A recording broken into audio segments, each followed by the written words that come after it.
Assalamualaikum warahmatullahi wabarakatuh. Perkenalkan, nama saya Risa Ismi Septiana dari kelas PAUD 3 dengan NIM 2304-11574. Video ini dibuat untuk memenuhi tugas mata kuliah perkembangan fisik dan motorik anak dengan dosen pengampu Ibu Elsa Cindria MPD. Materi yang akan saya jelaskan mengenai implikasi belajar pada periode awal masa kanak-kanak. Sebelum masuk ke materinya, saya akan menjelaskan sedikit mengenai periode awal masa kanak-kanak. Periode awal masa kanak-kanak berkembang mulai dari tahun keempat hingga akhir tahun ke-7. Pada periode ini, anak melakukan bermacam-macam gerakan dasar dengan sempurna, seperti berlari, melompat, mendorong, melempar, dan sebagainya. Di samping itu, mereka memiliki kemampuan menggabungkan gerakan-gerakan tersebut ke dalam suatu tindakan motorik yang bermakna. Mendekati akhir periode ini, yaitu dari 5 hingga 7 tahun, anak mengalami fase perubahan bentuk. Anak menjadi lebih tinggi dan kurus. Kegemukan berkurang, juga mengalami perubahan dalam proporsi tubuh seperti hubungan antropometrik antara kepala, tubuh, dan perubahan-perubahan pada tungkai dan lengan. Hal ini mengakibatkan bentuk seorang anak tampak berbeda. Pada akhir periode ini, otak hampir mencapai ukuran orang dewasa dan bersama dengan itu pula sistem persarafan serta berbagai indera yang terlibat dalam pengendalian dan pengaturan gerakan berkembang pesat. Sistem persarafan mungkin merupakan sistem pertama yang mencapai kematangan sempurna pada awal masa kanak-kanak. Oleh karena itu, dianjurkan agar dalam periode ini mulai ditekankan pada latihan-latihan kemampuan motorik yang sebagian besar bergantung kepada sistem persarafan tersebut. Implikasinya dalam belajar.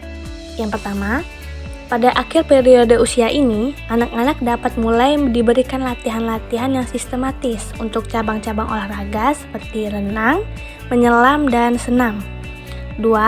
Penekanan khusus dalam latihan hendaknya dititikberatkan pada perkembangan berbagai kemampuan koordinasi, fleksibilitas, frekuensi gerakan, dan kecepatan gerakan. 3. Gerakan-gerakan yang sederhana beserta kombinasi gerakan dan perubahannya dalam kondisi yang sulit harus dilatih. Tujuannya adalah untuk mengajarkan sebanyak mungkin gerakan-gerakan yang sederhana, serta kemungkinan kombinasi gerakan-gerakan sederhana tersebut. Gerakan-gerakan itu hendaknya dipilih tidak terbatas pada 1 atau 2 cabang olahraga. 4. Dalam latihan, hendaknya digunakan aktivitas dan gerakan-gerakan yang memerlukan keseimbangan dan berirama, karena disukai oleh anak-anak pada usia ini. Lebih baik lagi bila selama anak melakukan aktivitas diikuti dengan irama, baik berupa tepuk tangan, irama gendang, atau musik. 5. Latihan hendaknya diformulasikan dalam bentuk permainan, di mana anak-anak dapat meniru objek-objek, binatang-binatang, dan orang lain. Aktivitas itu harus menarik dan menyangkut banyak gerakan-gerakan. Kadang-kadang, aktivitas kelas harus dilaksanakan dalam organisasi kelas yang sifatnya formal untuk membiasakan agar anak-anak berdisiplin dan mengendalikan dirinya.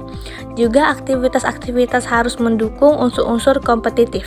Keenam, koreksi gerakan hendaknya tidak terlalu banyak dan hanya pada gerakan-gerakan yang dianggap perlu. Prinsipnya, harus menyediakan fasilitas, tempat, waktu yang cukup, dan dorongan kepada anak-anak untuk memenuhi keinginannya yang tinggi terhadap aktivitas-aktivitas fisik. Dan yang ketujuh, tujuan latihan harus mengarah kepada perkembangan anak secara menyeluruh, baik performance maupun kepribadiannya secara serempak. Sekian yang dapat saya sampaikan, mohon maaf jika ada kekurangan. Terima kasih. Wassalamualaikum warahmatullahi wabarakatuh.